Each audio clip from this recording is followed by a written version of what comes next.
Excuse me, I'm going to call the meeting to order. It's 3:29. If you're not early, you're late.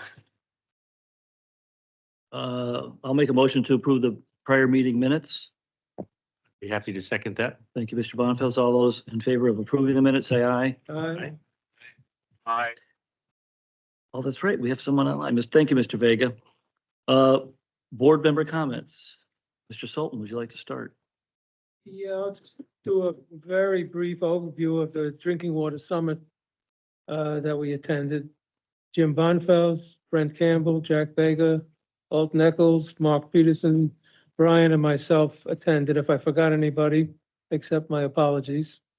The opening remarks were from Phil Allen, chairman of the Fairfax Water. And just as a sidelight, I met 3 Fairfax board members who were on the board when I worked there. And I don't want to tell you how long ago that was. So these 3 guys are on the board for, I think, I don't know, 20, 30 years. But anyway, then there was a talk by Penelope Gross, former Fairfax County Supervisor in the Mason District. Jamie Hedges, the general manager, gave an overview of Fairfax Water and gave some detail about PFAS, much of which, at least I remember, we were told that here, so she wasn't telling us anything new, but it was a decent, if you guys who attended, if you think differently, let me know.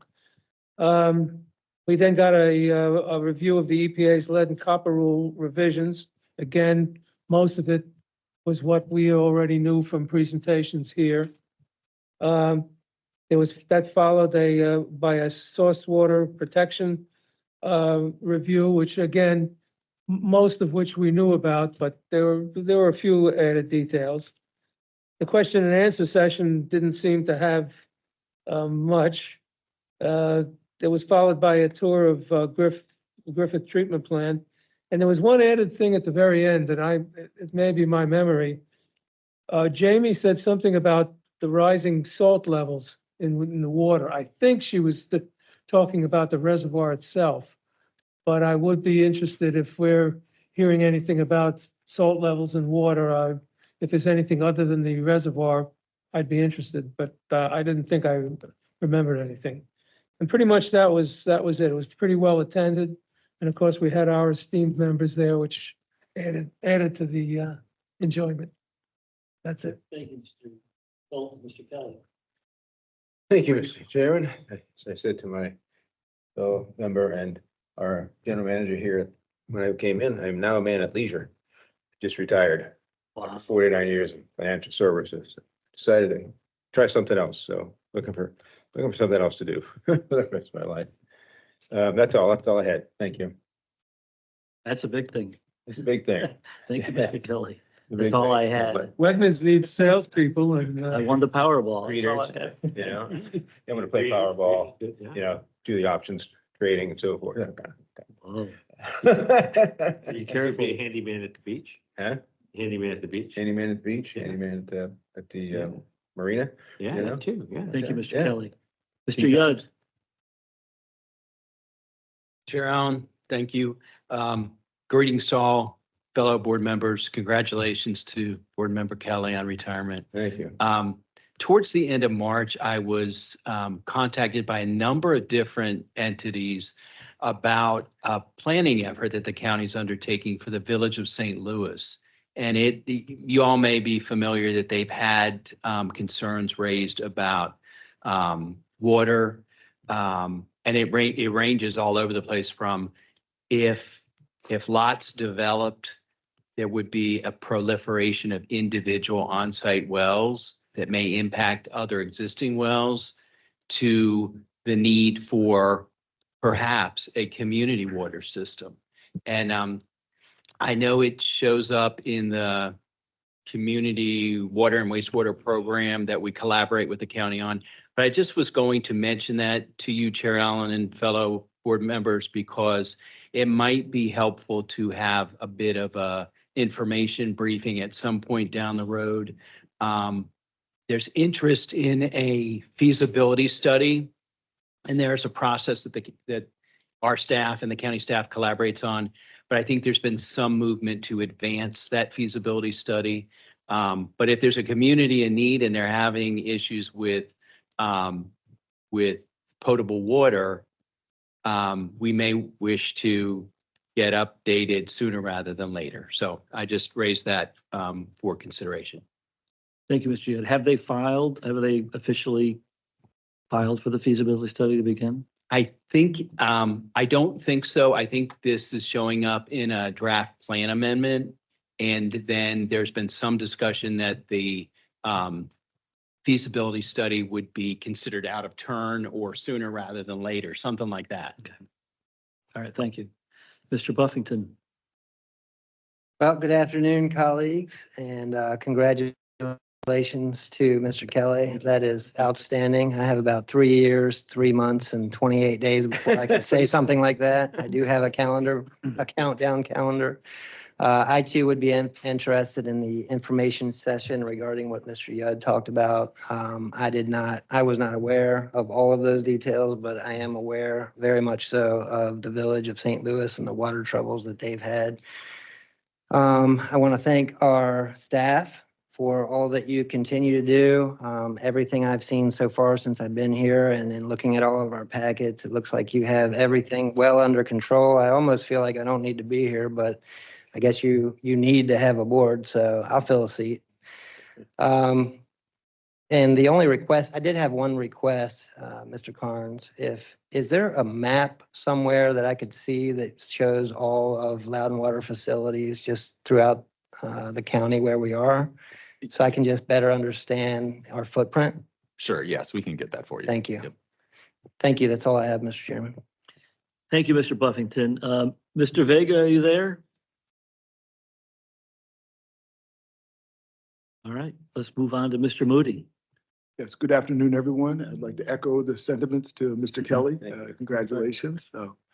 And really just seems like it's been a gap since we gathered. I was just talking to Mr. Buffington earlier, and just it's nice to be back and looking forward to some of the presentations today. Thank you, Mr. Moody. Mr. Bonfils. Sure, I'll be brief.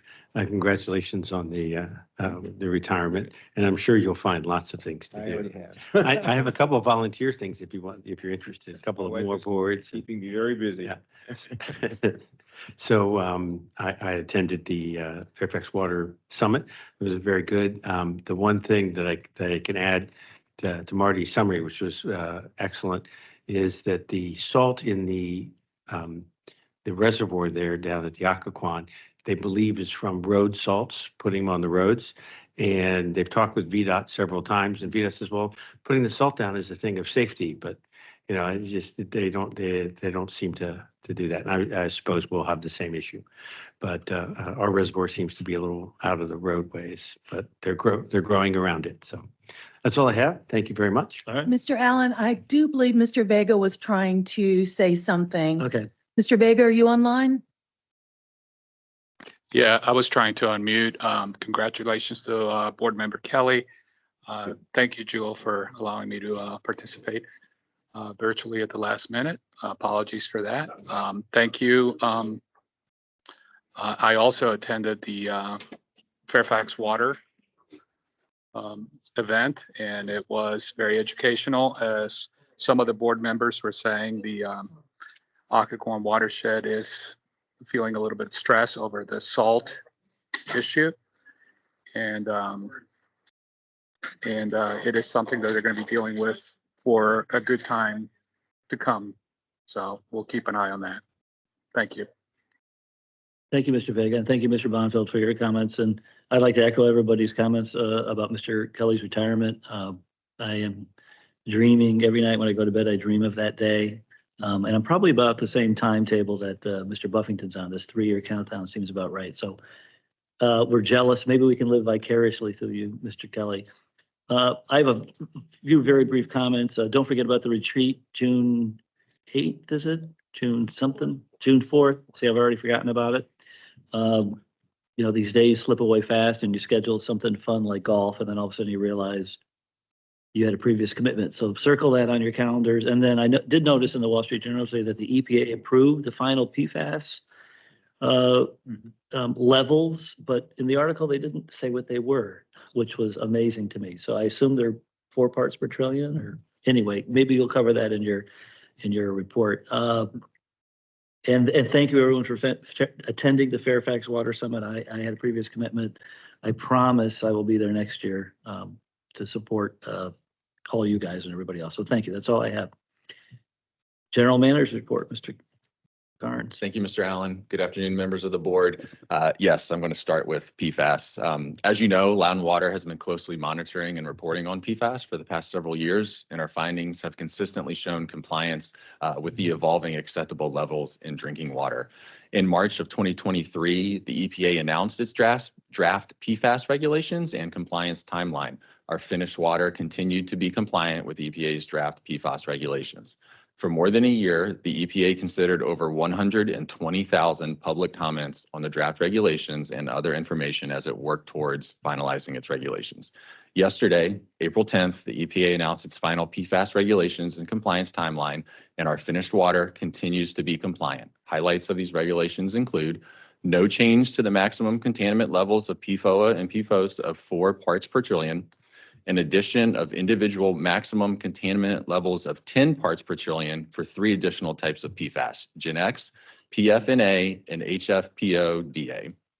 There was a slight modification to the formula for the hazard index calculation that covers 4 types of PFAS. This modification makes the hazard index slightly less stringent than the draft regulations. Loudon Water's sampling to date indicates that our finished water remains well in compliance with EPA's final PFAS regulations. It does include a 3-year period of initial monitoring from 2024 to 2027. There's a requirement to begin publishing monitoring results in consumer confidence reports after 3 years, 2027. And there is a 5-year period for compliance to allow utilities to complete capital upgrades. Enforcement of this begins in 2029. The EPA did extend this from 3 to 5 years based on extraordinary feedback from utilities that 3 years is not enough time to complete this upgrades. Loudon Water and the member associates, we proactively commented on this during the public comment period. Loudon Water continues to maintain a proactive posture on PFAS and transparency to our customers through dedicated PFAS pages on our website. We have an internal PFAS focus group that will continue to lead the organization forward in compliance with these new regulations. That was a lot. If there are any questions, we are happy to address them at this time, or you can come back later and we'll be happy to address them. Our annual flushing program began on March 25th and will continue for 12 to 15 weeks. The flushing program allows us to clean the distribution system, confirm water quality, and verify the operability of each fire hydrant. We have excellent messaging on our website, including an interactive map showing where crews will be working. I just want to recognize the hard work of our line maintenance department that carries out this flushing program of nearly 14,700 hydrants each year. April is National Safe Digging Month. So we wanted to give a shout out to our utility protection team led by Leslie Plazio and Justin Scarlett, who ensure that Loudon Water utilizes best practices for excavation activities and who work daily to ensure that Loudon Water's infrastructure is properly marked and protected from damage amidst the rapid development and construction throughout our system.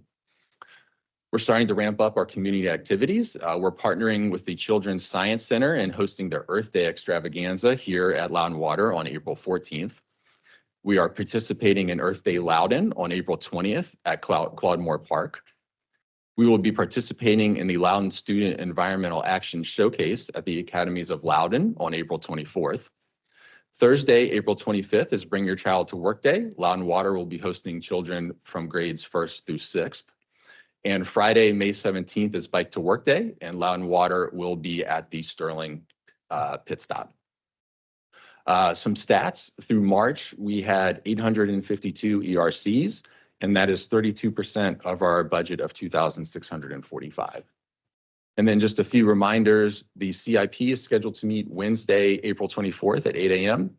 The Finance Committee is scheduled to meet Thursday, April 25th at 8 a.m. And as Mr. Allen mentioned, the board retreat is scheduled for Tuesday, June 4th. And that is all I have. Thank you, Mr. Carnes. Jewel, is there anyone signed up to speak? No. Okay. With that, I will make a motion to approve the agenda. Sultan seconds. All those in favor? Aye. Board committee action, the audit committee, Mr. Kelly. Thank you, Mr. Chairman. Here. So on March 22nd, the audit committee consists of Mr. Bonfield, Mr. Allen, and myself.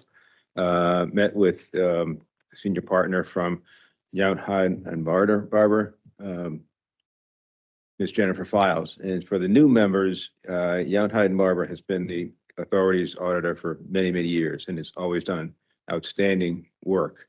The auditors also compliment our staff here at Loudon Water for their work in getting the material ready, their cooperation throughout the audit. So it usually goes always very smooth with that. So the purpose of the meeting in March, and we do this every year, is it's an introductory meeting. It's to talk about the scope of the audit, kind of what's going to be reviewed. The audit had already commenced, so that's normal and customary. And I will just say before I get into what we discussed, that if any member has any area that they think would like an area of focus, please let myself, Mr. Carnes, or Mr. Allen know if there's any concerns. We've looked at bidding work in the past and expenses and so forth. So if there are any things that you think rise to a need to review, please let us know. There's a couple of terms in here that I think warrant an explanation for the new members. The auditors will do, as I said, their normal financial audit this year, like they always do. In addition to that, this is the second time there is also something called a single audit that will be done. And in the minutes, it says we're still at high risk. And I'm going to ask Brian or Sally to step in a second to help with this. Whenever a government entity receives federal assistance in any form, whether it be a grant or direct assistance and so forth, of more than $750,000, I get that? Yep. Then an audit has to be conducted in addition to the financial audit. The term single audit came about because many years ago it was each agency kind of did their own. So now the Office of Financial Management and Budget decided to do it all at once. So an entity like Loudon Water only has to do it one time. We're at high risk because that's the terminology. You're still at high risk. If you pass 2 years in a row, Yes, 2 years, correct. yeah. So if we pass this year, we're clean. We were clean last year. It's fine. It was accepted. We go back down to low risk, and that means that Essentially, that just means they will test less. Less. So if we had 10 requests for reimbursement and this year they had to pick 4 to follow through the process, if we're considered low risk, they might only have to pick 2. so you still have to go through the audit, Everything's still the same, just the number that the amount they have to test is reduced. assuming you're getting $750,000 or more Correct. in federal assistance in some or another. And just so I can preempt the questions here, what kind of a federal assistance has Loudon Water received? last year? We've received money. We have a FEMA VDIM grant for our Milestone Reservoir project, which is $10 million. We have received $3.5 million of ARPA funds from Loudoun County to assist with the Peonian Springs Waterford feasibility study. And then we've also received money for reimbursement for some COVID expenses for PPE and testing as well. Okay, thanks, Brian. And then the other term that's in here is the SBITA pronouncement, which is a subscription-based information technology arrangement. I got that right. That is correct. Yeah. Yes, yes. And it's a reliance, if you have a reliance on other vendors' technology, like think of SAP or something like that. It's a GASB, Government Accounting Standards Board, pronouncement that has to be reviewed, and that's new this year. That is correct. We implemented that this year. And it's an intangible asset. Yes, essentially, intangible asset. what the GASB pronouncement is doing is the outer years of your lease agreement is now being recorded as a liability As a on your liability. balance sheet. Yes, so you will see a separate line on your balance sheet for that. Yes. So we discussed that at length, because that was something that was new. Questions? Yeah. So what triggered the high-risk classification? Was it the multiple audits or was it the dollar threshold So or something else? yeah, so anytime you expend more than $750,000 of government money, you have to undergo a single audit, and you're considered high risk until you've completed 2 consecutive clean single audits. So it's just the fact that we've only done 1 single audit, last year being the first. Yes. Some reason I thought I was hearing there was multiple audits occurring concurrently. So yes, the auditors will be doing a standard financial statement audit, which they do every year. And now they will also be doing a single audit for the federal government, which they produce a separate report for, which then we are required to upload to the Federal Audit Clearinghouse, which is then reviewed by the Office of Management and Budget and given acceptance. Yes. You have to do Yeah. both. Basically. It's just a category. You're at high risk until you prove you're not.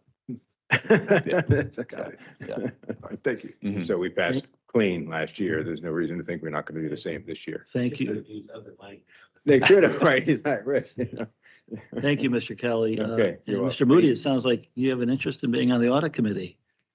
Are you looking to jump off? No, I just I- got through audits before. I just sense a little interest. All right, thank you, Mr. Kelly. Sure. Mr. Allen, can I Yes. raise a question real quick? Sure. I'm sorry. I do this at risk of the same type thing happening of being asked to join the committee, but I just want to make sure from what we have in our packet, it's just the summary of the meeting, like a meeting minutes overview, because just reading that, you also needed the reader would need the explanation that Mr. Kelly kindly provided. So as we move forward, do we get updates that have more of the deep dive in them? Yeah, so the next audit committee meeting is scheduled for May 30th. And so when they come back then, they will have both packets and Ms. Files from YHB will go through a complete presentation on everything that was provided during the Okay, audit. and then from the audit committee, for those that aren't on the audit committee or able to attend, the full board would get some summary? Yeah, that would go to the next, the June Okay. board meeting, correct? Thank you. Yes, you're wrong. Thank you. Like we got somebody else? All good questions. Welcome to the committee. Action agenda, there's no consent agenda, action agenda, Mr. Beardsley is going to do a presentation on S4 HANA. The next great thing, that's right.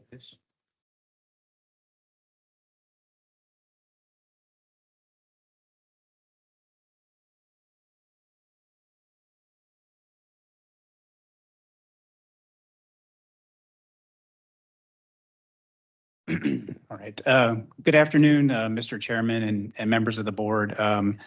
This item is for the award of a services contract to Deloitte Consulting for the SAP S/4HANA upgrade project. For those of you, for those new board members that I haven't met formally, I'm Mike Beardsley. I'm the Executive Director of Technology Services for Loudon Water. With me today also is Laura Bowers. Laura is our IT project and supplier manager. She used to manage our customer service team before moving over into IT. Over the last several years, she's managed some of our most complex and challenging technology projects, and she will be the project manager for this project that we're proposing today. Also with me is Mark Guanco, if you could raise your hand. Mark Guanco is our Director of Business Solutions. His role is important on this project because he manages the team, our internal team of SAP, essentially internal SAP consultant/experts and business process leaders. So they're heavily involved in this project. Before I kind of jump into the background of this project, I just want to mention that this was presented to the board back in February of last year. Some of you may remember that you had an upgrade or an update on this project. We were describing our roadmap for this overall upgrade, and we were kind of describing the process that we had gone through up until that point, assessing different alternatives, going through an extensive roadmap process where we were looking at different phasing options and total cost of ownership and so forth. So that was back in February of last year, and we've issued an RFP, negotiated a statement of work, and that's what's led us here to this point today. So it's been kind of a long journey for us to get to this point, as you might imagine. And I would say we're kind of excited about it, as you might think. My last point before I kind of jump into the background is that this is every bit as much of a business project as it is a technology project. We've been working closely with our business stakeholders internally throughout this entire process in the roadmap, in the recent negotiations and examination of different vendors that can help us through this. So they're engaged fully in this whole process and are supportive of this project moving forward. So a little bit of background. We implemented SAP, specifically the ECC version, back in 2014. That was done over a period of some 30 months and at a cost of something like $20 million. That was one of the most challenging projects I think that Loudon Water has ever undertaken. But in the end, it achieved its stated objective, which was to unify our business processes under one technology platform and give us something that we could build on and integrate with in the years that followed, which we've done over the last 9+ years. The last point on that slide is that we currently run SAP in the Microsoft Azure cloud, so in Microsoft's data centers. And that's important because that is essentially what we will do as part of this project as well. So we're going from Microsoft's Azure's cloud, which we do today, to Microsoft Azure's cloud when we move to the SAP SaaS services, which I will mention in a moment. So this is a familiar model to us, I think, is the key takeaway there. A little bit more about SAP. SAP is at the core of our business functional enterprise, if you will. It does all of these things that are listed on the left of this slide. So it's our finance system, it's our procurement system, it runs HR, it runs payroll, it's our customer service system, it runs billing, and it also manages all of our assets, and it's where all of our maintenance work orders are stored. In addition to a number of other things that are listed here and some things that are not listed here. So it's truly an all-in-one system. In other organizations, this might be 10 or 12 different software packages. For us, it's one single software package. That creates some challenges, but it also creates some real advantages because it's an entirely integrated solution. We upgrade it all at once, we integrate other packages with it, and it's integrated within that entire sort of ecosystem. In addition to SAP itself, we also have integrated other software solutions around it. And so, for example, on the slide there, you see our GIS mapping system is tightly integrated with our SAP environment. Our AMI meter reading system is tightly integrated. That's where our billing reads are produced and integrated with SAP. Our mobile work order management system, where our field workers create and receive work orders out in the field, is also integrated with SAP. And the last one I'll mention is our customer portal is also tightly integrated with SAP. So you see SAP is at the hub and everything else is integrated with it and flows through it. So we're really at sort of a turning point or a crossroads, if you will, with SAP. In 2026, the database software that SAP runs on top of is coming end of life. What end of life means essentially is that no more bug fixes or critically security patches will be produced for that software. So that happens in 2026 for the database. And then it happens again in 2027 for the server operating system that SAP runs on top of. So that is also end of life. Again, no bug fixes, no security patches. In 2027, SAP has also declared that SAP will be at end of so-called mainstream support, which means at that point, it will only receive bug fixes. SAP isn't doing anything new to innovate on the SAP ECC platform after that point. And then finally, in 2030, SAP is declared end of life. They will no longer support the current version of SAP that we run. And so those are really the dates that we're looking at and the drivers for us to consider changes to our SAP environment. We're seeing this now, of course, that innovations on SAP are really becoming very limited. And SAP has been pushing their customers to the next generation S/4HANA for some time now.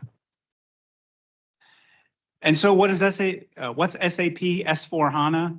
It's kind of the awkward name for SAP's next generation of technology.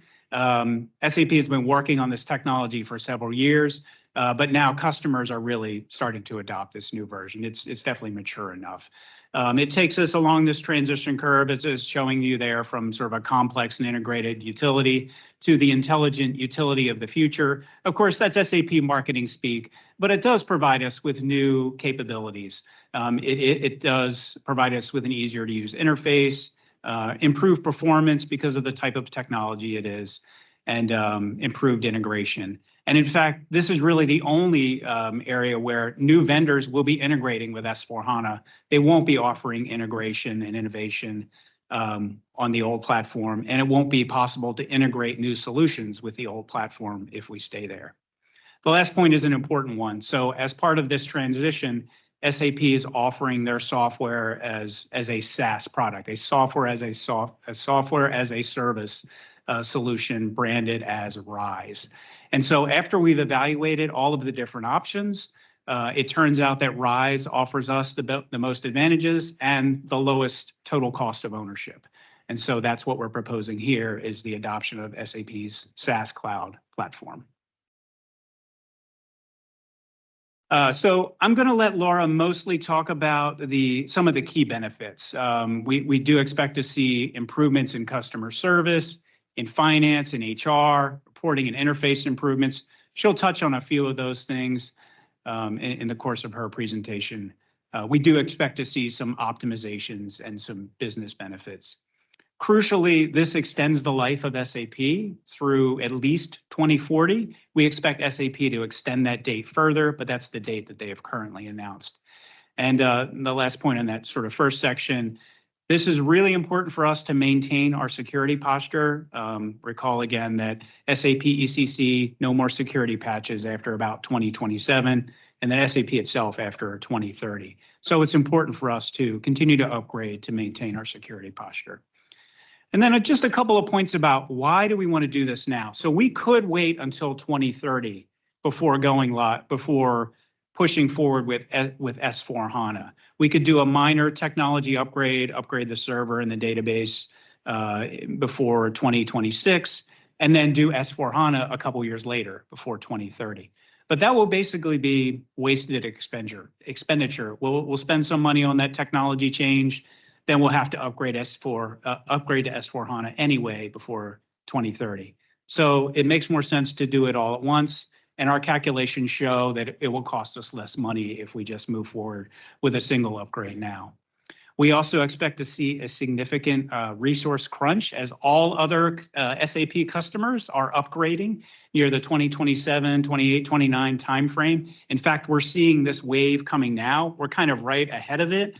But many vendors that provide these types of services are now really ramping up and being asked to, by more and more SAP customers to offer these services. We're ahead of that curve, but we won't be much longer. And the last one I think is probably the most important one for me. Our internal readiness is high. On the business side, I want to emphasize that our business team members have been engaged throughout this process, throughout our roadmap, going back 2+ years. They've seen the S/4HANA solution. They know how they're going to benefit. They've participated in our RFP. They've helped develop what optimizations are needed. And so they've been engaged throughout the process. And on the technology side, we're also in a great state of readiness. We have an internal team of SAP experts that frankly would be the envy of any organization that has to go through a change like this, because many of them have been with our team for close to 10 years and actually participated in the original SAP implementation. So that team is ready to go, and we don't want to take that for granted, that they'll always be in the same roles that they're in today. And so again, I want to emphasize that our internal readiness is high there. So with that, I will turn it over to Laura, who will talk a little bit about our RFP process, our scope and our schedule, and then we'll discuss the cost. Thanks, Mike. Good afternoon. My name is Laura Bowers, IT Project and Supplier Manager. As Mike mentioned, I've led most of our large-scale initiatives over the past 10 years in IT. And prior to that, I was the business lead for customer service and field service for our original SAP implementation. Along with Mark and the solution manager team, as Mike mentioned, we bring a lot of expertise in SAP to this project. And during that time, we also learned all of our end-to-end business processes in great detail. And so we're really familiar with how SAP works and how all of our operations work as well. So we've been preparing for the move to S/4HANA for well over 2 years. We started with an in-depth assessment looking at all of our end-to-end business processes, and we engaged all areas of the business during this process. We also worked with SAP to look at our upgrade options and the various modules that they had to offer, and this really helped us to limit the scope of this project and also make sure that we were including the right aspects. So we issued our RFP in August. And our selection committee was comprised of directors from each division as well as IT participants. We received 5 proposals, and ultimately we shortlisted 2 very well qualified vendors that we conducted in person, well, over Zoom interviews with. Our consensus was unanimous that Deloitte Consulting was picked as our top vendor, and we've entered into negotiations with Deloitte. So for the past several months, we've been working with Deloitte to really narrow down the scope of work, make sure that it includes all of the right details. We've reviewed the business requirements and optimizations. And I think that the whole process has really helped us to develop a scope of work that I think accurately represents the needs of the business, as well as a realistic project timeline. We also were able to reduce the initial costing that was proposed to us. And so most of you probably are familiar with the name Deloitte Consulting. Deloitte is an industry leader for SAP as well as utility projects. And as far as the team that was proposed to us through the RFP process, they really had the best approach with one cohesive, very qualified team. They presented a strong project manager and strong leadership team. And we also have worked with Deloitte in the past, so we saw several familiar faces. As we've continued ongoing discussions, I would say those familiar faces and their familiarity with our processes and our team have really been evident that we made the right choice, and I think they're well prepared to support us. So we will be working towards a single go-live approach, which the timeline is just under 1 year, and we'll look at that at more detail in another slide. Thanks. So the scope for this project includes 4 main components. Our current ECC environment will be moved to a new cloud location hosted by SAP. And as Mike mentioned, we're very familiar with this process. We've made this type of move before, and so we feel very comfortable with what to expect here. We will update our ECC core to the S/4HANA core, and this is mostly a cosmetic change. HANA offers a better user interface, better improved performance and security, and greater functionality and features, especially for finance. The area that's going to impact most of our users is our implementation of SuccessFactors. So SuccessFactors is the human resources module, and this is how all users are going to submit their timesheets and interact with HR moving forward. SuccessFactors is a very well-developed product, so this is really fairly low risk, but big impact for the team. We're also going to be implementing a new succession planning module, which is something that this team is also pretty excited about. Our move to Service Cloud 2.0 is probably the largest level of change and most significant effort. This is a newer product for SAP, and so we've been working directly with SAP as well to align our schedule to be prepared for this. Service Cloud is going to give us improved functionality and features for how we interact with our customers in the future, and also improved call handling efficiency for our call takers in the call center. So one thing to consider as we move on to look at the schedule is all areas of the business are not going to be impacted throughout the project in the same way.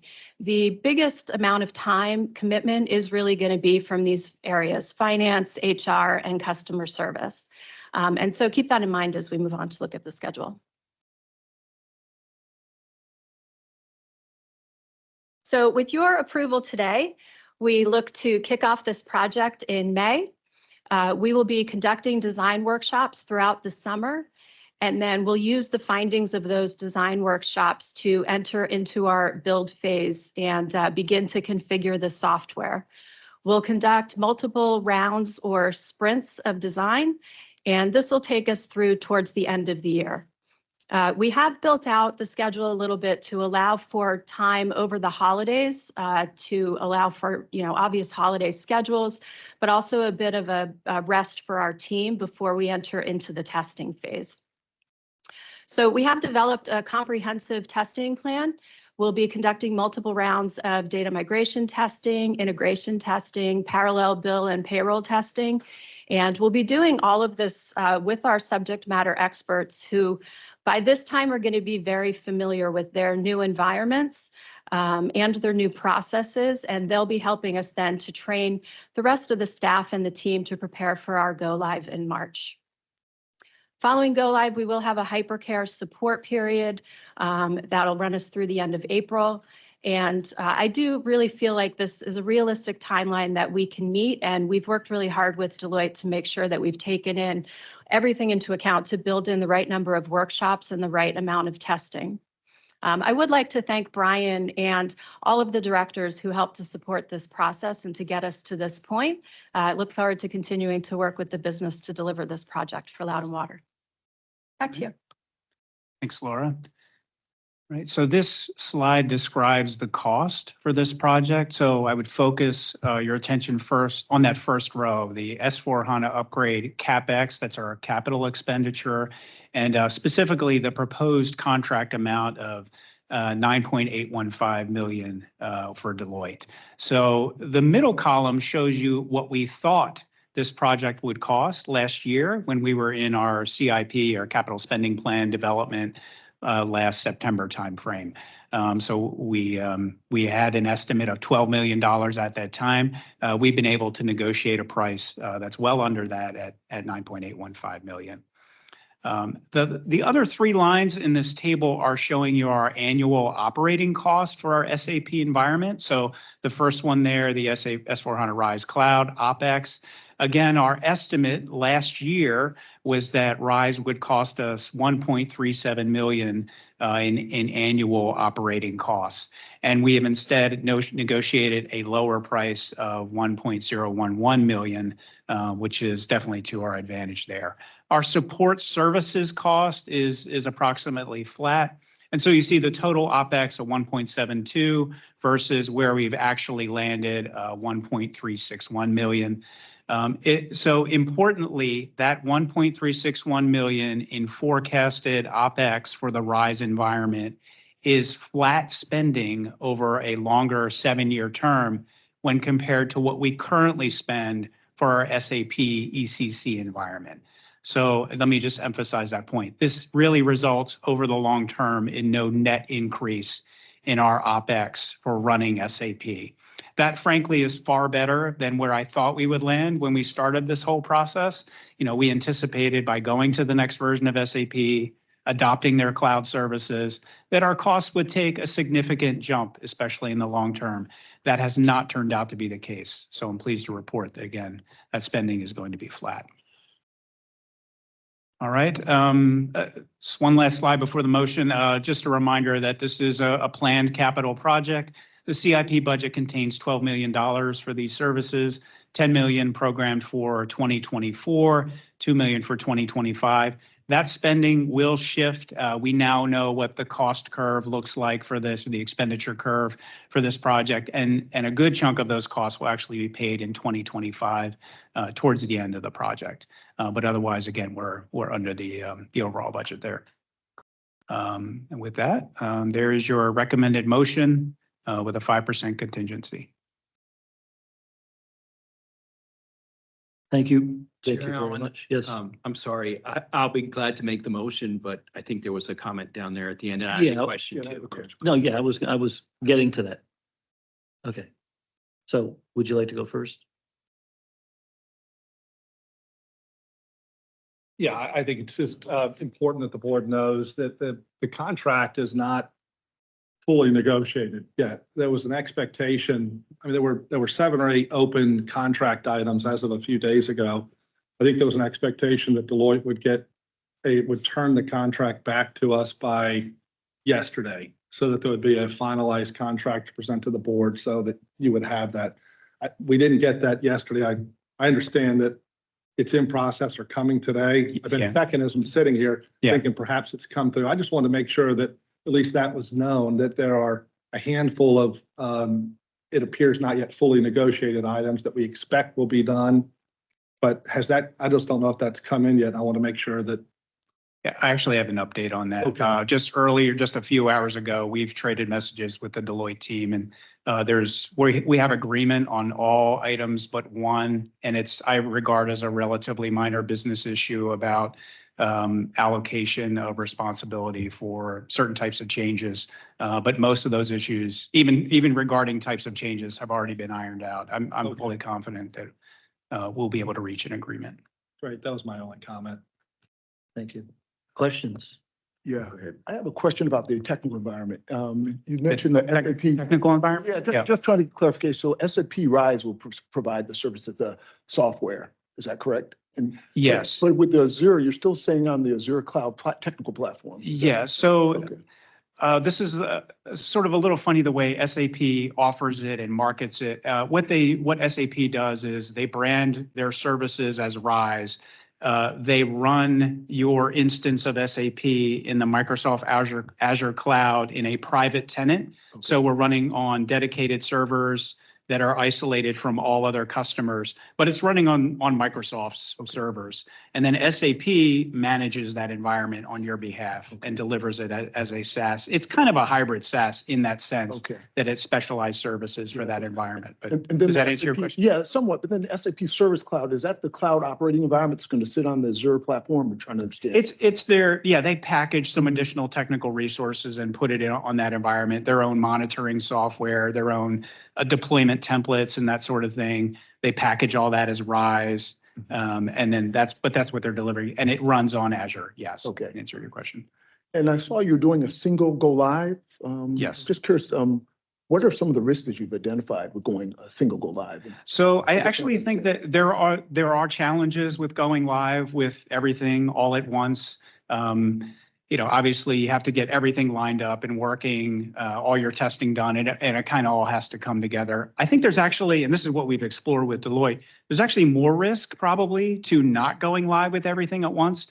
In our case, because things will get out of sequence. You'll have the customer service platform, which won't be upgraded, and then the rest of us at SAP, which will be upgraded. You actually have to do kind of a backwards integration to get that work in an interim state before you finish the other part of the SAP upgrade. So that creates challenges and risks. And so for those reasons, we think it's easier to go live, go with a single go live. And that's actually what we did about 10 years ago when we did this originally, which frankly was a much larger scope. And that was a challenging project, but we were able to go live with everything all at once. In this case, it's relatively significantly less change. We think we'll be able to do it. Is it likely that that single go live would occur over a weekend? Is that what? It would definitely occur over a weekend. Yes. Yeah. And one last question. I saw you selected Deloitte. I'm just curious, who was the other vendor? The other vendor was Cognizant, but specifically a subsidiary of theirs that they recently purchased called Utegration. Utegration is a firm that specializes in SAP for utilities. We actually work with them now, but we did not choose them for this project. We chose Deloitte. All right, thank you. Mr. Yudd? Just a comment, a couple of little questions, and then I'm prepared to make the motion if that's okay. I think we're very fortunate to have Mr. Beardsley and Ms. Bowers on this because the presentation you just gave and the material in the packet was very good. So thank you very much. Two small questions. One is, it is a lot of money. but within your budget parameters. The software as a service fees, are they going to escalate over time? Or are they built into the time period that we see for the project and the go live next year? They're separate. They're part of the operating budget and they're approved as part of your annual operating budget approval. Okay. They will not escalate over time. That's actually one of the features that we've managed to negotiate that SAP has offered to us is a flat fee each year for the next 7 years. Yeah. I have been on the other side of that and there was escalation and that can be difficult to budget for. Yes. And then with such a high dollar amount, did you ever consider like a separate IV&V role to oversee what the consultant is doing and telling you? So and we have done that in the past when we went live with SAP 10 plus years ago. We did have a separate consultant, a PMO consultant, essentially. We don't feel that's going to be necessary this time. We have an ACE team, frankly. I mean, Laura is dedicated to that. She has filled this role for other projects, has done a number of very challenging technology projects. We'll stand up a separate PMO that's dedicated to this project for the duration of the project. And we've worked with Deloitte before. We know that they bring excellent project management resources. So if this were significantly larger, if we were doing this again, the type of thing we did 10 years ago, we would adopt that kind of role. I don't feel that that's necessary this go around. And this is not our first rodeo. I will say that. I think I remember Dale saying something about the first time the SAP project was rolled out and all the challenges that you were having. And so I appreciate that, but I'm ready to make the motion. Oh, one more question. Question, Mike, I do remember 2014, the pain that you all went through and the consultant, I guess, that you had, that we had to find somebody else that was not working. It was close. Yeah. We didn't fire them. It was a near thing. Yeah, you're on the verge. So what is it for $9.8 million? What is it that Deloitte does as a consulting service? What does Deloitte do Yeah, for what's those their- services? Yeah, so if we could go back. Just so I understand a little bit. I think I Yeah. know, but I just want a little. I think this is I know isn't a ton of detail on here, but the idea is to give you a little bit of a sense of the scope of what has to be accomplished. So if you look at the design phase, there's a team of consultants from Deloitte that's working, often a couple of Deloitte consultants per business area, so per finance, procurement, asset management, and so forth. And so in the design phase, they're conducting over 70 workshops covering over 200 business processes, right? That's a lot of work. They have to review go through all these workshops and then through all of our business processes to confirm that they're still working. And then in the build phase, it's both onshore and offshore development teams that are going through these development sprints where again, those are software changes. They're developing software in accordance with the requirements. So we have some optimization requirements, and then they're rewriting those things that we know won't work. So a lot of code will migrate from the old system to the new. It's not a rewrite, but some areas won't. Some things are deprecated and have to be rewritten. In fact, there's 900 of them, 900 code objects. Most of them are relatively minor, but there's still a lot of work there. And then in the testing, there's a very extensive testing process that we have to go through. There's integration testing, and that covers every business unit has to go through that integration testing, data testing, bill testing, payroll testing, and then finally the go live preparation, training for all the staff, all those steps that go into getting ready. Did that answer your question? That's kind of what I thought. Yeah. Okay. All right. Thanks, Mike. Appreciate it. Mr. Kelly, thank you. Does anyone else have any questions? Mr. Bonfils? Just want to check our IT consultant. Sure, we're good. All right. Here we conducting the workshops, right? Mr. Yudd, Ready to roll? I move the board approve award of a consulting services contract for the SAP S/4HANA upgrade project to Deloitte Consulting LLP for $9,815,000 with an approximate 5% contingency to be controlled by the general manager for a total authorized budget of $10,300,000. Additional costs will require board approval. Second. Mr. Kelly, thank you. All those in favor of the recommended motion, please say aye. Aye. Aye. There we go. I was waiting for that. Thank you. The motion is carried. Thank you. Thank you very much for the presentation. you. That was very informative. No new business information items. Mr. Wilborn. This is relatively straightforward unless anyone has questions. We have elections coming up in June. And it's the normal process. There'll be a call for nominations, vote to close nominations, and then you'll vote. See, that's quorum, obviously, the majority make a decision. Are nominations due in May at the previous board meeting, or you can make those in June? I can't I remember. think it's the previous board meetings. We do it as late as June. The whole thing, nominations and voting is June. Okay. Okay, all right. Does anyone have any questions on that process? All right, thank you. JMLA presentation by Andrew Beatty. Good afternoon, board members. I'm going to give a brief introduction and introduce everybody here at the table. But yeah, this is, we've come here again for the JLMA update. And I think to get started, everybody is aware enough. I don't have to go too much back into the history, but for a very brief context, you're all aware the Board of Supervisors, in the Loudoun County, after an extensive process of the latest update to their general plan in June of 2019, when that was adopted, we participated with the staff through that whole process. But one of the changes at the tail end of that was to within the Leesburg JLMA, make Loudoun Water the preferred utility provider. And so with that kicked off a process for us, which was a very significant addition to our central service area, a sequence of planning for that and the addition of adding that to our service area, and then continued with the coordination and many conversations with developers, with projects in that area, and ultimately into the process and sequence of design and construction. And so we'll kind of go through a little bit of an update on that, the whole picture there. And also, I guess I wanted to mention that internally, we do, it's coming up on 5 years now since that, which seems unbelievable, but it has been a really big project for us, a lot of coordination.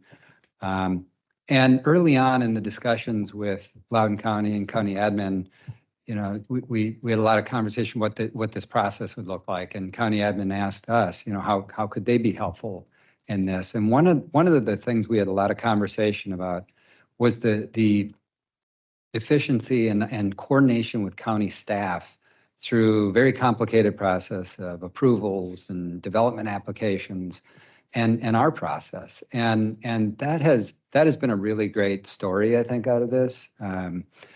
It gets into a lot of departments in the county that these applications and different processes go through. And we wanted to familiarize ourselves along with there's projects here that are overlapping, that are in sequence.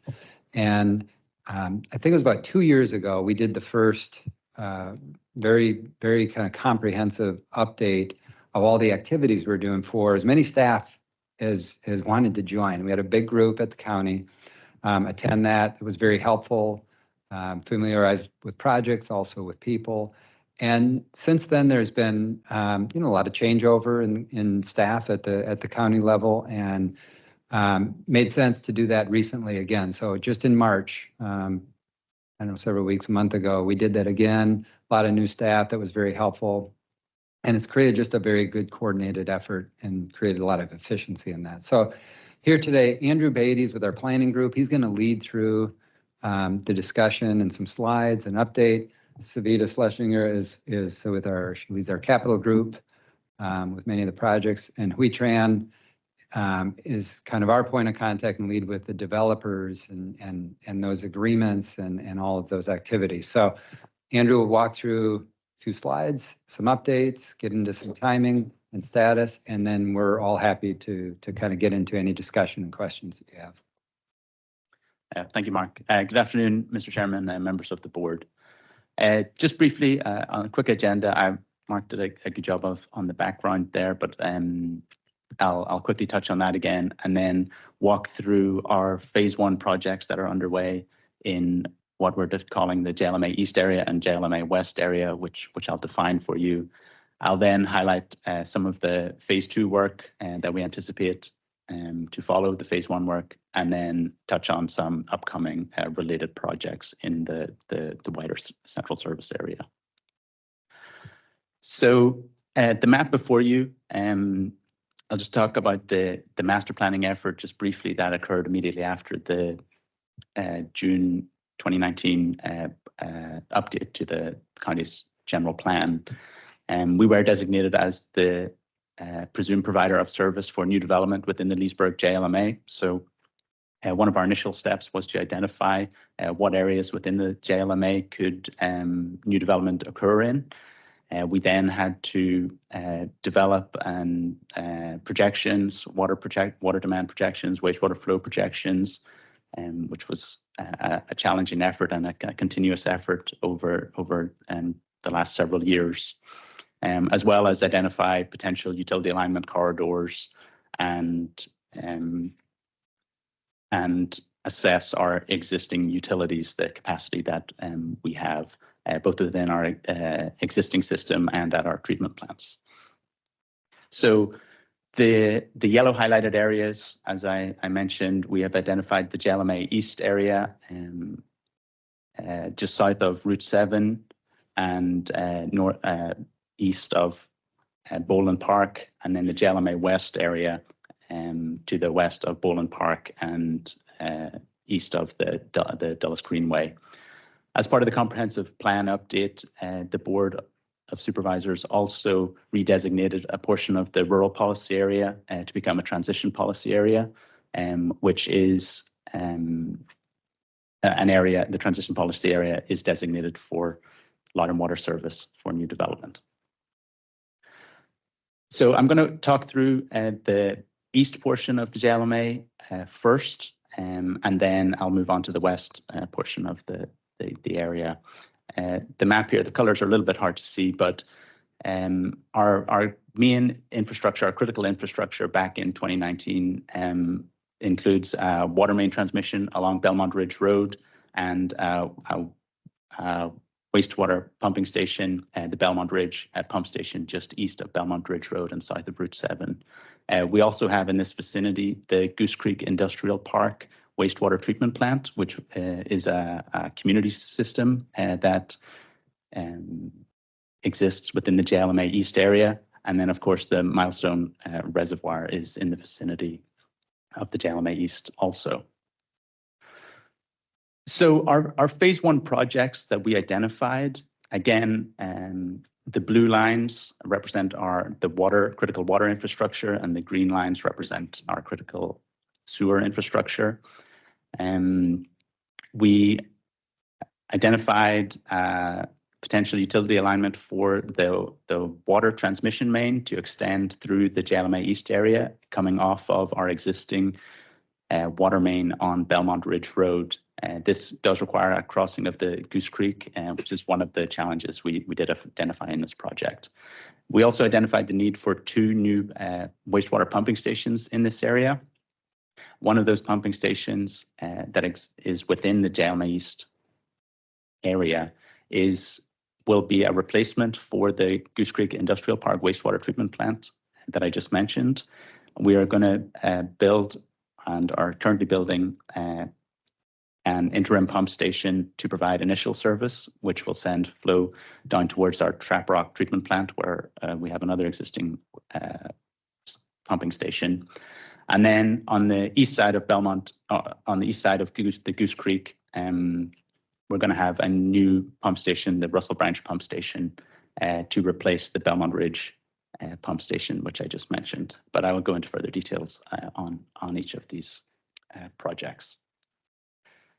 I also just wanted to highlight some of the major developments and that we have been coordinating with over the last several years, and some of whom will be building constructing the infrastructure that we're discussing. These include the Vantage data center site and the Belmont Innovation Campus data center site on the east side of Goose Creek. Some of you may be aware that the Belmont Innovation Campus did just get approved. Their rezoning approved last night by the Board of Supervisors.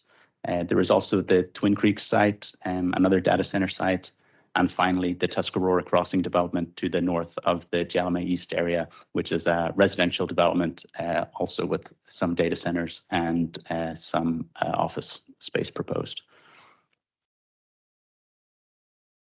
I'll touch on the current status of the pumping stations first. So as I just mentioned, we currently have under construction the Goose Creek Industrial Park pump station and force main. This is an interim pump station that will provide initial service for the Jalamae East service area and direct flow down towards our Trap Rock treatment plant and the North Lower Sickland pump station that we have there. Once this project comes online, the existing wastewater treatment plant will then be decommissioned. This pump station is currently being built directly adjacent to that wastewater treatment plant, as it is still active and serving customers within the area. This project was brought before the board last March, and is currently, as I said, under construction. The Russell Branch pump station on the east side of Goose Creek is a pump station, a larger pump station that will replace the existing Belmont Ridge pump station, and will be the ultimate pump station to serve the Jalamae East area, but that will fall into the phase 2 work and the future development of the area. This project is currently out to bid, so you will see this coming forward before the board in the coming months, whenever those bids have been received and reviewed. The pump station itself will be a capital project, and some of the linear assets, the gravity main and some of the force main will actually be built by the developer. We have an agreement with the developer for that. So the design is complete, it's out to bid, and we'll be moving towards construction later this year. And then I've highlighted both the water main and the sewer within the Jalamae East area. These were a number of projects. The identifiers here were assigned during the master planning process, but we know them as the Jalamae East Waterline and the Jalamae East Sewer Main. We've been working closely with the Tuscarora Crossing development on the design of this work. It is coming up upon the 90% level of design. Some of the challenges we've been working through have been the finalization of the easements through the area. But that is almost resolved, so we're in good shape for that. Ultimately, the Tuscarora Crossing development will be constructing this infrastructure to serve themselves and the downstream projects that they pass. So I'll take a brief pause here if there are any questions on the Jalamae East Phase 1 infrastructure. Does anyone have any? Mr. Buffington? You mentioned you have to cross the Goose Creek with one of these new lines, I believe the water line. Do they do that under the creek or over? It will be under the creek. The current proposed construction means is a jack and bore underneath the creek, so it won't be open cut. Okay. Anybody else? All right. Okay. Moving on to the Jalamae West and the new transition policy area. Again, our existing sort of critical infrastructure at the time really consisted of our Trap Rock water treatment facility with the associated North Lower Sickland Sanergy pump station on that site.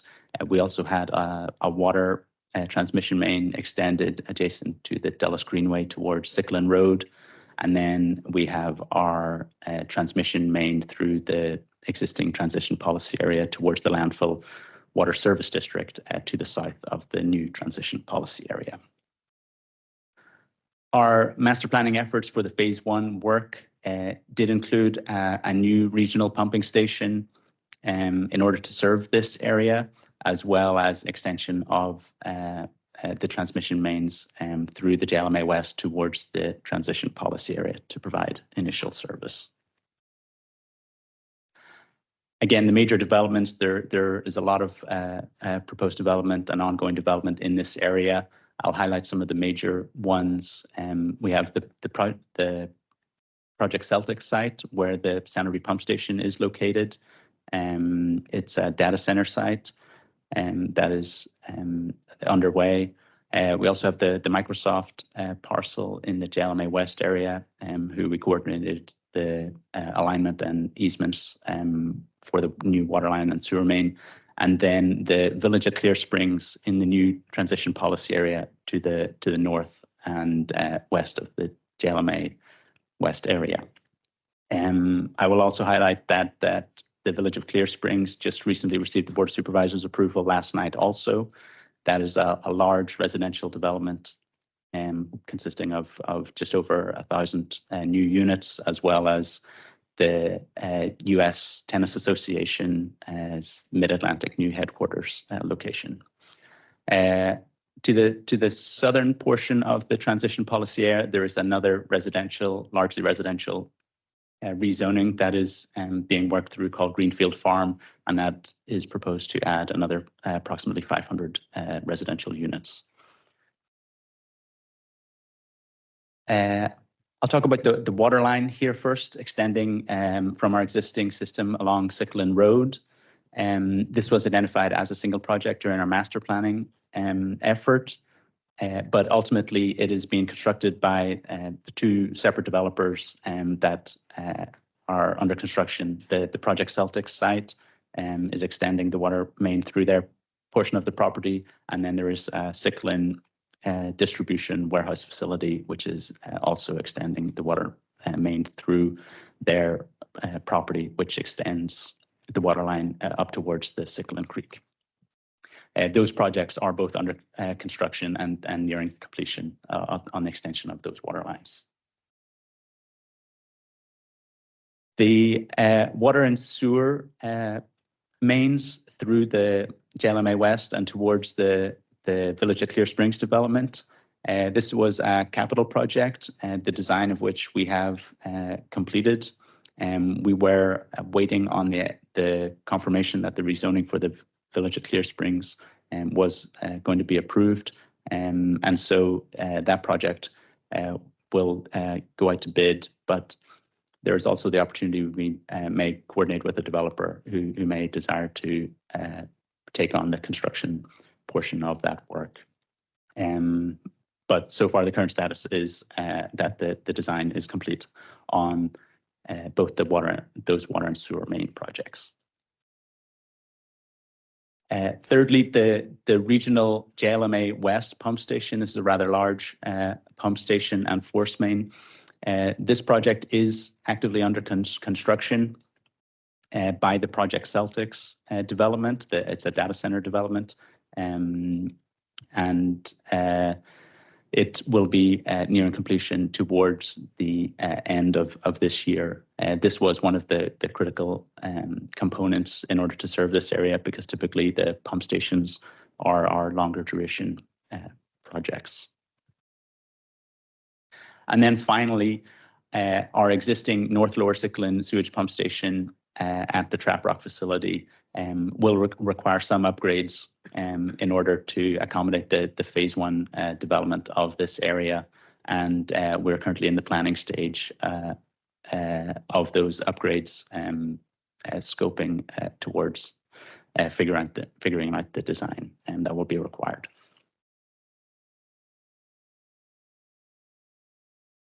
And so this is just a map zoomed out again of the entire area, really highlighting the number of projects, the extent of the infrastructure that had to be planned and extended in order to serve this area. And I'll just say that, as Mark mentioned, there's been a huge amount of coordination with the county and with developers in order to bring all of this infrastructure online as efficiently and cost effectively and orderly as we can. I'll pause again just in case there are any questions on the JLMA West area or projects before I move into talking through some of the phase 2 work. Does anyone have any questions? I have one. Phase 1, do we have like a timeline for when we think, is it coming up? Yeah, Okay. a couple of slides. Yeah, I have some schedules. Yeah. I didn't look ahead. Okay. Just before I talk about the schedules, I will just talk briefly about the phase 2 elements that will be necessary following the phase 1 work and as development comes online. Primarily, this includes the extension of a lot more water main to provide secondary feeds and redundancy into these areas. It will also require a new pump station at the Goose Creek Industrial Park wastewater treatment plant site that I mentioned in the JLMA East. The interim station is required in order to provide the initial service and to help provide service for the initial development. But the ultimate pump station will be built on the decommissioned wastewater treatment plant site and direct flow then towards the new Russell Branch pump station on the east side of the Goose Creek. The work was phased this way due to the existing capacity within our central service district. Both pump stations ultimately send the flow towards Broad Run, but our pipes can only handle so much flow. So those are some of the major elements in phase 2. And ultimately, there may actually be some further work within the existing central service system to make sure that we have adequate capacity in order to serve all of this area. And then I don't expect you to read this slide, but this is essentially the schedules dating back to 2020 and really should go back to the middle of 2019, whenever our master planning effort began. But it's really to show that the work has been continuous since the changes to the comprehensive plan. And the next slide here is zoomed in just to show the work over the last year and over the upcoming years. There is a red dashed dotted line there at our current date here at the end of Q1 in 2024. But I really wanted to highlight that by the second half of this year, virtually all of the phase 1 infrastructure projects will be well into construction, if not already completed, apart from our upgrades to our North Lower Sickland pump station at the Trap Rock treatment plant, where we have a little bit more time in order to accommodate that project. Mr. Sultan has a question. This is a tremendous amount of work. What is this doing to our staffing to support this work? Especially our construction people. We in good shape? We've been able to handle it. Actually, I kind of wanted to chime in and make a comment that I've had the pleasure of working with this team, many in the room here and in a broader team at Loudon Water since 2019 as we've adapted to this change. And I think it's been a hallmark of Loudon Water. We've maintained a collaborative, positive, can-do attitude, and we've been as flexible as possible, working with the county, working with developers, working with our contractors and consultants, and we've made it work. We're continuing to plan ahead, staffing, moving things around. And has it been a big strain? I think we've managed. I mean, it hasn't been too burdensome in my measure. Yeah, and I forgot I wanted to mention a couple things up front too in the intro. There's a tremendous amount of staff that are involved, and we meet formally at least once a month but there are, you know, groups meeting and yeah, I think it's just been intentional from the beginning to make sure there's a lot of coordination. And so I think through that process, that's helped. But I don't know that I wouldn't say it isn't a strain. I mean, it's been a lot of work but everybody's done just a great job with it. And there's been a lot of creativity and creative thinking. I think you've heard a couple of times mentioned here that there's been opportunity where we've looked to the development community to take parts of this on. We've done sort of hybrid projects where we've managed the design and the developer is going to take on construction of certain portions or projects. And it's really helped us strike the right balance to your question.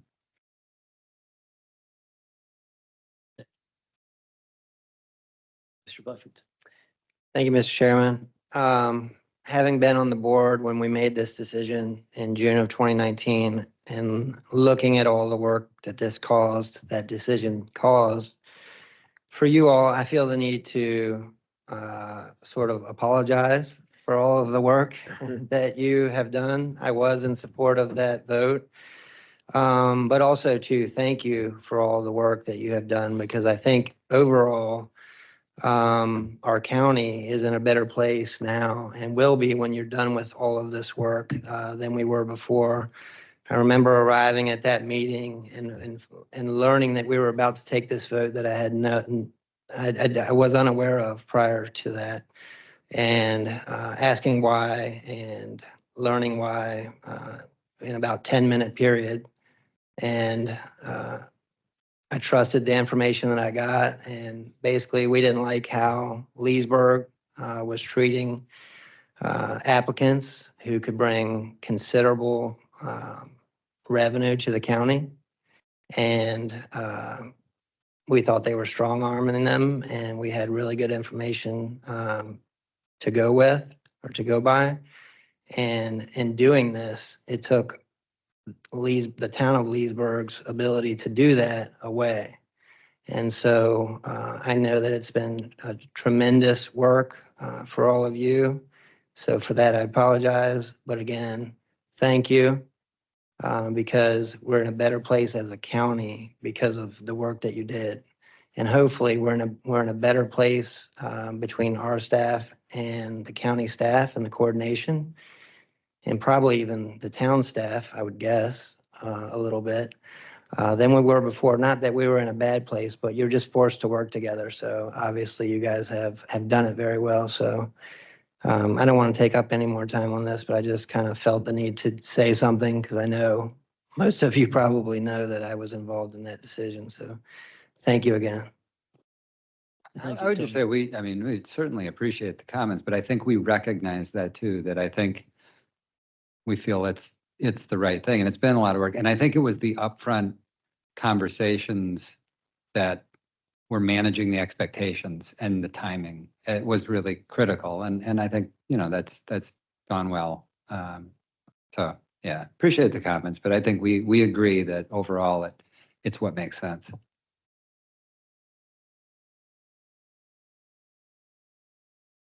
Okay, and this is just my final slide about some of the upcoming related projects. Obviously, you're aware that our Broad Run water reclamation facility is currently going through the construction of the phase 2 work, but phase 3 expansion work is following, and this is not just related to the Leesburg JLMA, but our system as a whole. Similarly, our Trap Rock water treatment facility will be looking to expand in the near future to accommodate increased demands. I mentioned the Russell Branch pump station and force main is currently out to bid, so that will be coming towards the CIP committee in the coming months, and then ultimately to the board. Our North Lower Sickland pump station upgrades are beginning the scoping process, which will be another project that'll come before the board. There will be more work on the JLMA East pump station and force main. Again, just beginning the initial scoping of that. And then finally, our existing transmission main along Belmont Ridge Road, the water main, will be requiring some upsizing in segments along there just to improve transmission efficiency and will be the main supply for the JLMA East area. So just a little look ahead on some of the projects that you will see coming forward.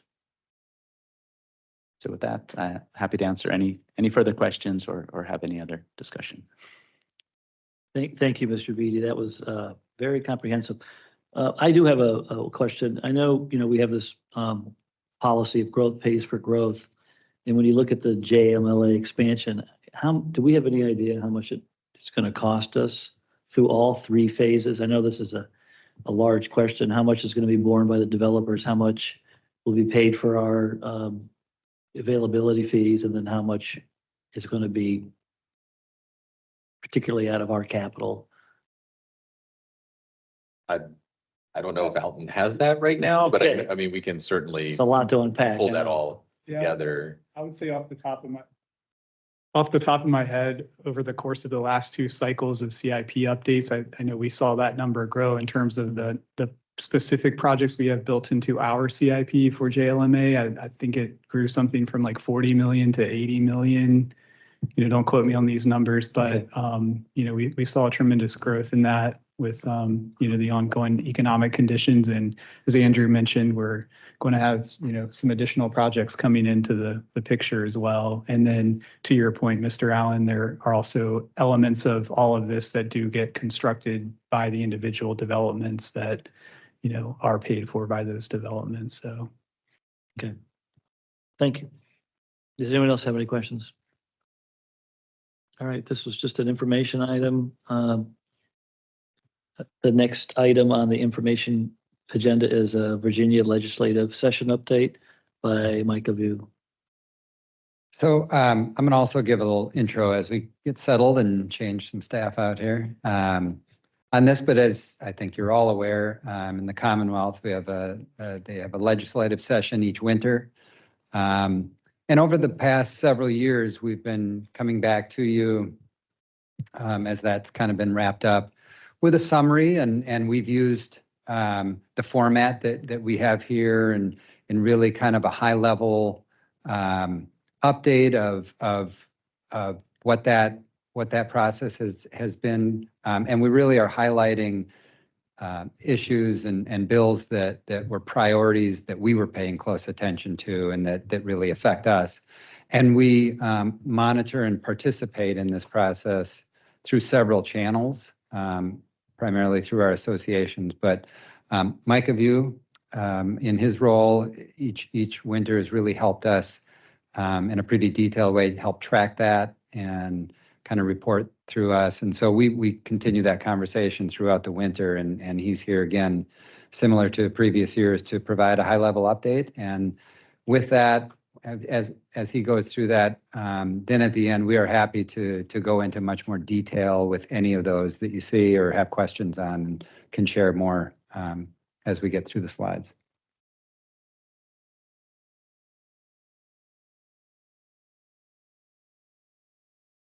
Good afternoon. I'm Micah View, Business Programs Manager with Loudoun Water. It's my pleasure to provide this presentation to you today.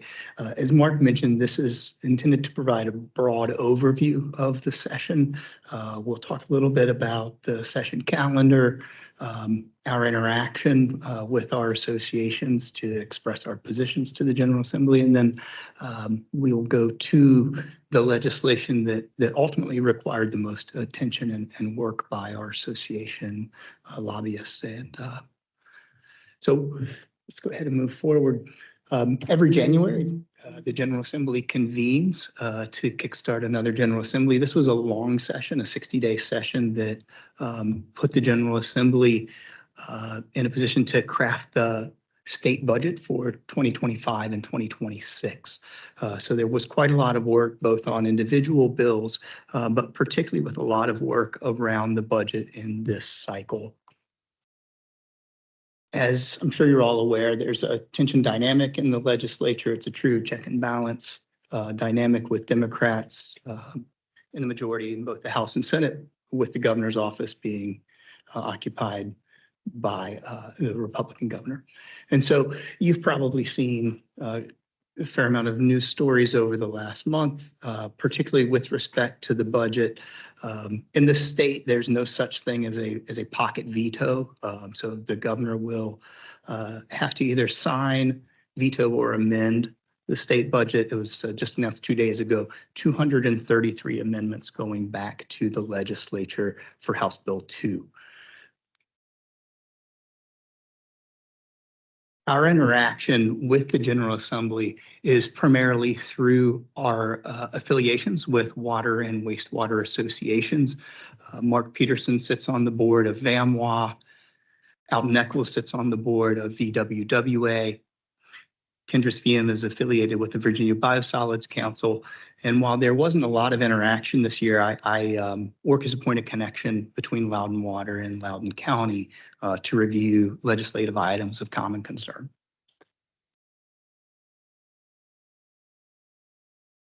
So with the budget, the primary takeaway for us and for our industry is that we were able to secure $400 million in additional funding for the WQIF. That's the State Water Quality Incentive Fund. This $400 million is really there to fulfill existing state commitments for for wastewater projects, primarily associated with the Enhanced Nutrient Removal Certainty Program, all of which is to say it's about nutrients, it's about compliance with waste load allocations across the state. We were also happy to secure implementation funding in the budget for the PFAS framework that was offered up by VAMWA. We should go to that next. This new state framework really it's piggybacking off of the newly established MCLs through the Safe Drinking Water Act. And so moving forward, when drinking water facility exceeds those 4 parts per trillion, they will report that out to VDH, and then VDH will take that information and share it with Virginia Department of Environmental Quality. And their use of that information has to do with source control. Wastewater treatment plants were thankfully held harmless in this process. And so what we've done is establish a framework where we can go upstream. Who is contributing PFAS to the raw water? Let's identify those sources. Let's control those moving forward. And so there is ultimately a state framework that will identify and then control those sources as we move into the future. We also had initiatives this year with water and wastewater licenses to both attract and retain talent. 2 bills were in play. The first deals with unexpected vacancies, which can occur in our industry, and set up a communication framework with VDH and DEQ. It essentially allows for a facility to continue to operate without the class of the unexpected vacancy. And as long as you're providing a plan and a path forward and you're showing your intent to hire a replacement, you're able to move forward without the consequences that were previously in place. Also, both affecting water and wastewater, a separate bill on the Senate side that recognizes out-of-state licenses for all of those states and commonwealths that border Virginia. And I think that's helpful in particular for us, but also for smaller utilities across the state and smaller authorities across the state that may have trouble attracting talent.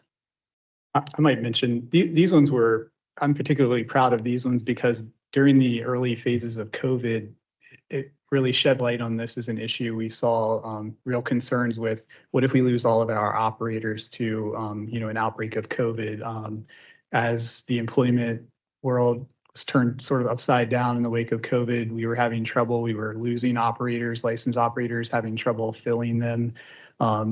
As Micah finished with that last bill there, it was hard to get reciprocity. It might have been a perfectly capable and licensed operator from Maryland or West Virginia. The reciprocity process was taking far too long. So we've made a lot of headway through some lobbying efforts to get that resolved. And finally, biosolids bill. And what we got out of this was not explicitly relief, but the bill ultimately drives DEQ to impanel a task force and to promulgate new regulations for wet weather application of biosolids or retention of biosolids in those periods where either a wet weather or frozen effect is going to have an impact such that we're holding biosolids in excess of our capacities. And that's both for us and for contractors who are doing the land application. And so it's promising insofar as that there will be a path forward. We don't know what that is, but we will have a seat at the table given the bill that passed. To note, the PFAS licensure and biosolids bills, those were all initiatives of the associations that we belong to, and all four of those bills, including two for a licensure, were passed unanimously. The 4 bullets on the right side of the slide took a lot of attention and effort on behalf of our association partners. The first is a cybersecurity measure. This bill was changed drastically in the legislative process. A substitute bill passed, which essentially has 3 primary requirements. First, that public bodies in Virginia must abide by the Department of Homeland Security's equipment restrictions. Secondly, there's a new reporting framework for cybersecurity incidents. And those incidents must now be reported to VETA within 24 hours of your awareness of an incident occurring. And then finally, I think this piece is really important for all of us because we talk confidentiality and security. We're hit with many FOIA requests in our day-to-day operation. And so the cybersecurity bill provides a pathway such that cybersecurity incident reporting is ultimately not disclosed under FOIA or other sunshine laws that are in play in the state. So that's ultimately a very important measure for us. I think cybersecurity is obviously very much in the news with now the federal government, right, sending out guidance to governors and then having that trickle down to water and wastewater authorities. So I think this is ultimately a very positive measure for our industry and for the Commonwealth as a whole. Public procurement, design build, or construction management at risk. This is the 5th cycle in a row where we've seen a lot of action around design build. It was getting modified truly in every cycle. I think that the legislature is getting tired to editorialize, but the idea was to provide for market access, for market entry for smaller contractors, for larger public works projects.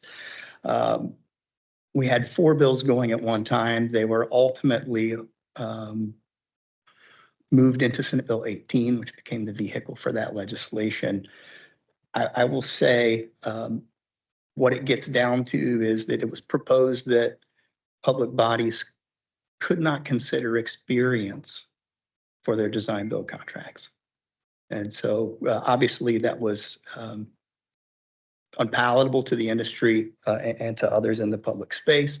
The compromise was that you wouldn't consider experience at the pre-qualification stage, but you can consider experience at the award stage. And that's ultimately how that shook out. We're hopeful that in the future, both spending limits and application for design build becomes far more streamlined. The existing rules are in place so that should design build be the procurement method of choice, we would still come to the board. You would have an open public hearing. You would be given a justification and then ascend to the use of that method. The third bullet on the right is the State Water Control Board. I think that there was a bill that no one expected this year from a legislator in King George County that modified the existing preference for withdrawal permitting in the Commonwealth. And so the existing language, which was ultimately retained, gives that preference to drinking water. There was a bill that took quite a lot of effort, both from ourselves and from others in the economic development space, that would have provided preference to food production and human consumption, which ultimately I think could be telling for bills that we may be encountering in the future. And finally, the last is for utility disconnections. Modifications to these rules come up periodically. The bill that passed the House this year would have included us, but we were not included as authorities. So those SEC regulated utilities will be under this new model, which prevents disconnections when the temperature is above 92 degrees. And so it will have a big ripple effect. Each utility has its own way of going about carrying out those disconnections. And I think that this will ultimately be difficult for others to comply with. I think we're going to learn a lot about what this means for utility management here in the next 18 months. And so with that, I'm open to any questions or discussion. It's been a busy year. Does anyone have any questions, Mr. Young? I spoke to Chair Allen earlier and said I would do my best to stretch the meeting into 1 a.m. and always have some questions and input. But I think this one might be really worth just a little bit of discussion in how we want to move forward in light of legislative changes in the future. I would expect at some point should be a legislative initiative that would have operating or financial impact on us. And if you look at the slide where you have your associations listed that you participate in, it really is a good idea to use those associations to do your talking for you or your negotiating or your posturing with the General Assembly. But there are times when, and I'll explain our experience in a minute. There are times when hearing from the responsible officials, which could be our chair or our vice chair, or if it was something that you'd want to send me and Mr. Bovington down to the halls of justice down there in Richmond to do some fighting, it may happen. And I think I learned this from my experience at the county and at the Criminal Justice Board, where legislative initiatives would change the way our law enforcement officers were being trained. And there was definitely an operational impact and there was definitely a cost impact. So knowing that, we would want to team up with our colleagues across the Commonwealth in similar training academies, go down there, talk to somebody who's the patron, who is in support and who has issues. What can we do to change this legislation? Because it has an impact. And again, I think that for us, there may be issues in the future where we are called upon to do some of that work, and it could be helpful. I don't think any of us are looking for more work to do, and I think we're very confident with the staff and the staff work with the associations. But I think we may need to consider something for next session where we are looking at, is there a sense from pre-filing that somebody's going to have an initiative and it might be related to those topics or something else, and we might want to deploy certain resources to the benefit of Loudon Water and the customers that we serve. So I just raised that for discussion purposes because my reaction, and I'm not sure if any of you, my colleagues felt the same way, when you look at that summary, if somebody quizzed us on the street, hey man, what did you do this last legislative session? How did it affect you? I'm not sure I could really give that, and I'd have to call you and go, what was that and how did that work? Do you want me to do that? Probably not, but you might want some group of us or the body to make a decision moving forward. So just offer that from, sincere experience. And that's how I felt when I was reviewing the material to get ready for the meeting. Thank you for that. And I think what I'm hearing is that if, we get in the weeds on one of these issues, you do have a support network to draw on and just keep us in the loop and allow us to go down and kick some tires, so to speak. Mr. Yudd, if I may, I think it's a great observation, and I think we have a lot of those tools at our disposal. I know through my role in VWWAA's board, starting in the beginning of January, we have a tracking matrix that short description of everything we're tracking, our position on the particular bill. And we could certainly, you know, at the end of the session, we have a digest version of that through our through our lobbyists that we pay on the board to do this work for us. So I think that's a great suggestion. And to your other point, you know, an example for the PFAS bill this year, again, our lobbyist prepared letters for, in this instance, Carla signed it, but we see at times like Fairfax Water's board chairman will, you know, pen and sign those letters. And then, you know, our lobbyist takes those and has those meetings with, you know, the committees that are, you know, reviewing those legislative items. And you're talking about taking that just one step further. So these are things that we can definitely put into action in the next cycle. Yeah, board member, yeah, I just want to ask one question, just to clarify, are you referring to a set of talking points around major legislative items? Is that what I'm hearing?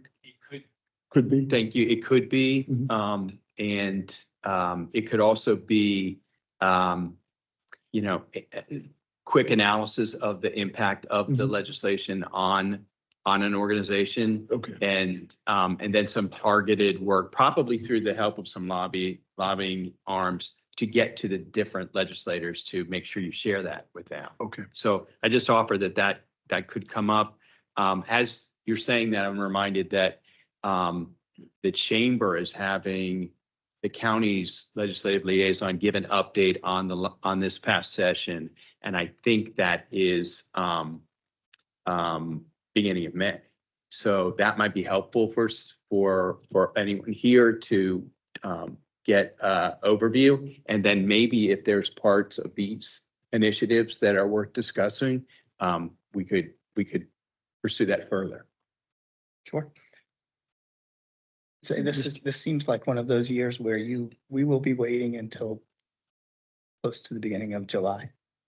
Yeah, I think there've been more than 100 vetoes already, based on what I've read. I'm not sure what line item vetoes look like within the budget, but 233 amendments is substantial. And then I wonder if the Water Resource Committee too could take a more active role in some of these legislative topics in the future. I know from time to time we struggle to fill an agenda for that committee because it's kind of hyper specific. So, you know, broadening it out a little bit might be something we should consider. And I think I'm trying to remember, are Mr. Buffington or Mr. Yudd, are you on the Water Resource Committee? Neither of you are. Okay, well, that's Mr. Buffington. Thank you, Mr. Chairman. I'm just trying to better understand how we do the legislative session here, having come from the county, where actually Mr. Yudd kind of led our team for a couple of years. And it's a very proactive thing where during the session, like they basically live down there, except for the weekends, you know, where to come home and see the family. And then there's lots of touch points with the board, and I'm not suggesting that we do it the same. I'm just trying to understand the differences. There's lots of touch points with the board, and we even have to watch our phones when we're not meeting together, because we'll get an email from staff, and then we'll get a phone call or a text from the chair of the board just randomly during that session saying, hey, you know, look at your email. There's a straw poll vote on whatever the issue may be. And then staff will send us an email and it has the issue and then their recommended position that we take. And then, you know, other options that we could also take if we wanted. Then we all vote. And then our lobbyists are immediately told of, our lobbyists in our own team that's down there are told of the results of the vote. And so they know, you know, what they're trying to lobby for and what they need to do while they're down there based on those straw poll votes. And then when we come to the next actual meeting, we affirm those straw poll votes that we had taken, you know, from home or wherever we were as a body to make it official and done in the public's eye. But one question I had was, you mentioned lobbyist. Is that a lobbyist that Loudon Water hires directly, or is that you're talking through the associations? Through the associations. Through the associations. Okay. I know in the county we had our own lobbyist that's just focused on Loudoun County down there the whole time every year. And then my other question is, are there any other major water associations that are key players down there that we're not part of? as No. far as our staff going to those meetings and members of those? We're active participants in the, imminent agencies and I, Okay. kind of hearing what you're saying. I think my perception is the difference is we are so ingrained in these associations and they have their specific purpose, but the utilities or the authorities in the instance of VWWAA, there's oftentimes such a like-mindedness and a common goal for whatever the particular bill is or topic is, that we're moving as one unit, right? So it's less that individualized basis like you may be accustomed to. And so much of this is worked out within those associations. And then it's all of us kind of writing the same letter or, representing the same cause to affect the legislation. And then I see here too, in the one page, the one slideshow page that shows the county and then the associations. So it does show the county. Is that you all meeting on a regular basis with our county staff who go down there for the legislative session? It all occurs within the county and typically virtually. So in the past, the system would send me an email to say, there's a bill that you should read and express your position on. And if those bills don't come up as it was the case this year, then there wasn't a need to coordinate. But it's really that legislation. But there's some sort of connection there with the county's team? Absolutely, because it's common interest is there. This is Okay. probably one of the first years where we haven't had a bill of common Yeah. interest. But we had several conversations with Jonathan Freeman. Okay. With the Good. county, Yeah. about specific bills and just some mutual interest. So we had Great. some, Great. So that's sort of like a lobbying effort. If you needed it, they could Exactly. help out. That's right. Okay. All right. Well, again, I'm not suggesting we change anything because it seems to be working. I was just trying to better understand it. So thank you. Thank you, Mr. Buffington. And thank you for that update, Micah. That was fantastic. Monthly reports, financial summary. Does anyone have any questions for Sally? I saw that revenues are up and expenses are down, so that looks great. Water resource, I see everything is in the green. I love the green circles. So obviously we've had a lot of rain. Does anyone have any reports for Jessica? Or any questions, excuse me? And then finally, the water and sewer agreements by Mr. Tran. Does anyone have any questions for him? All right, seeing none, we do not have a closed meeting. I will make a motion to adjourn. Mr. Yudd beat you to it. Seconded. All those in favor? Motion, we're adjourned. Aye.